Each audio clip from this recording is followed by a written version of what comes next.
Selamat sore Bu. Perkenalkan, nama lengkap saya Emanuel Marcelin Ciemo. Saya mahasiswa dari Politeknik Pertanian Negeri Kupang, jurusan Manajemen Pertanian, prodi Penyuluhan Perkenalan Kering. Di sini saya meminta waktu Ibu untuk mewawancarai. Nama saya Lucia Gunu. Saya sebagai penyuluh pertanian lapangan Kabupaten Sumba Barat Daya, Kecamatan Wewewa Tengah, dan saya mendampingi 2 desa di Kecamatan Wewewa Tengah, yaitu Desa We'e Kokora dan Desa Golusaki. Apa saja yang harus dipersiapkan saat melakukan penyuluhan, Bu? Sebagai seorang penyuluh, ketika kita sebelum kita melakukan penyuluhan di lapangan, kita harus mempersiapkan diri. Yang perlu kita persiapkan adalah yang pertama itu ada yang namanya LPM, itu lembaran persiapan menyuluh. Nah, di situ sebagai seorang penyuluh, karena di lapangan itu kita menghadapi orang dewasa, namanya pendidikan orang dewasa, jadi kita memang perlu persiapkan diri. Selain lembar persiapan menyuluh itu, jika kita akan melakukan praktek lapangan, kita juga mempersiapkan apa saja yang kita akan pakai untuk melakukan, misalnya media yang kita gunakan ketika kita melakukan praktek lapangan.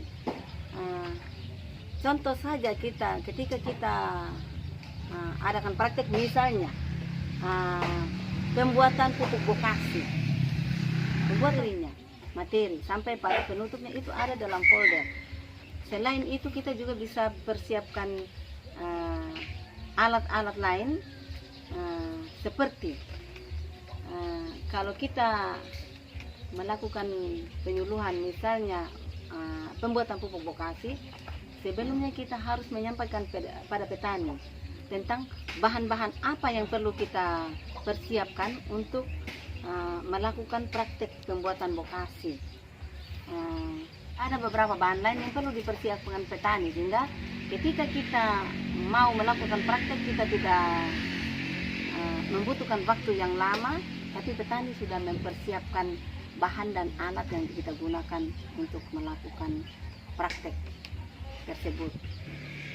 Ya Ibu, pertanyaan yang kedua, apa saja kendala yang dihadapi penyuluh saat melakukan penyuluhan di lapangan, Bu? Ya, sebagai seorang penyuluh, kami juga sering mengalami kendala ketika melakukan penyuluhan di lapangan. Karena apa? Ini bukan pendidikan anak-anak sekolah, ini kan pendidikan orang dewasa. Jadi kita perlu itu tadi, makanya kita perlu persiapan diri. Jika kita melakukan penyuluhan juga, terkadang kehadiran petani di desa itu sangat kurang karena begitu banyak kesibukan. Jadi kita benar-benar harus mempersiapkan diri untuk apa yang kita sampaikan itu benar-benar menarik untuk mereka dan meyakinkan bagi mereka untuk mereka ikuti begitu. Jadi kendala itu mungkin kehadiran petani. Nah, kadang-kadang juga waktu yang kita tentukan, contohnya jam 9, kita sudah menunggu lama mereka hadir jam 11 atau jam 12. Itu kendala.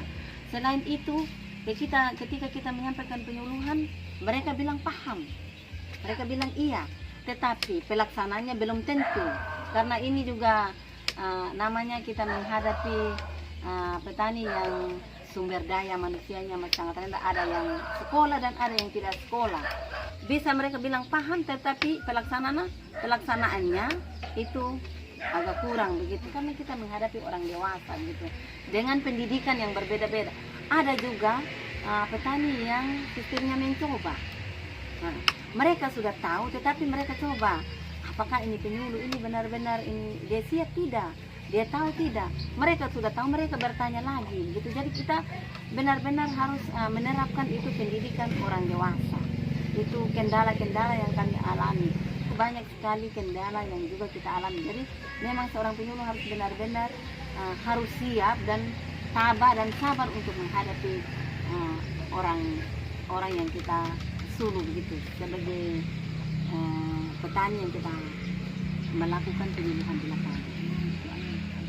Ya Bu, setelah adanya penyuluhan, apakah ada kemajuan dalam bidang pertanian terhadap masyarakat tani?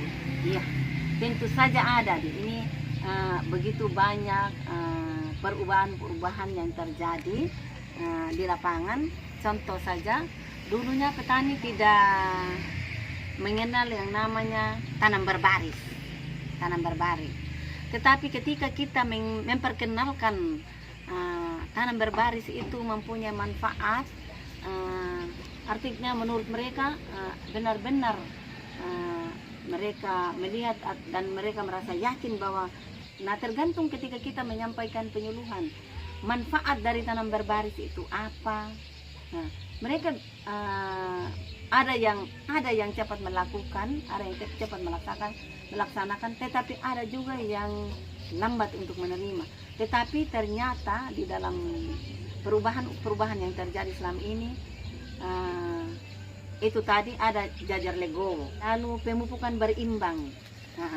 Sudah banyak sekali petani yang sudah melakukan pemupukan yang awalnya mereka ragu, tetapi setelah mereka diberi penyuluhan, mereka sudah melakukan pemupukan berimbang. Selain itu juga perubahan perilaku mereka, dulunya petani misalnya kehadirannya, contoh saja salah satu kelompok misalnya ada 20 orang. Dulunya bisa saja hadir 5 orang, 10 orang, tetapi sekarang ada yang 15 orang, ada yang 16, 17, itu paling tinggi sudah dalam satu kelompok, dan ada malah yang bisa 19 orang bisa hadir semua. Ketika mereka mengetahui dan memahami bahwa ternyata ketika kehadiran mereka dalam penyuluhan itu, dalam pertemuan kelompok misalnya, itu ada manfaatnya bagi mereka. Itu adik perubahan yang terjadi di lapangan. Lalu sekarang kita berusaha tetap untuk meyakinkan mereka bahwa di lapangan itu benar-benar ketika kita praktek, ketika memang mereka perhatikan, pasti mereka bisa berhasil dalam usaha tani mereka. Yang perlahan lah begitu, pasti nanti ke depannya pasti juga mereka akan berubah setelah mereka melihat petani-petani yang sudah berhasil. Kalau di tanaman perkebunan juga mereka banyak di desa saya itu banyak sekali petani yang berhasil. Itu tanaman kopi mereka sudah bisa memangkas begitu. Kalau tanaman sudah tua begitu, mereka kalau sudah tidak berbuah bagus, mereka bisa pangkas ketika kita arahkan.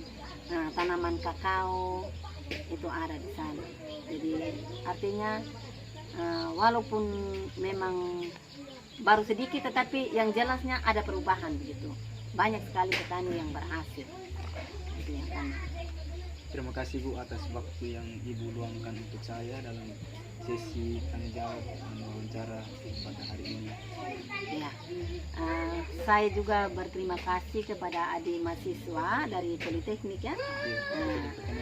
Iya, saya juga berterima kasih karena adik sudah berkesempatan untuk mengunjungi saya, dan saya bisa menyampaikan apa yang saya alami sebagai penyuluh di lapangan.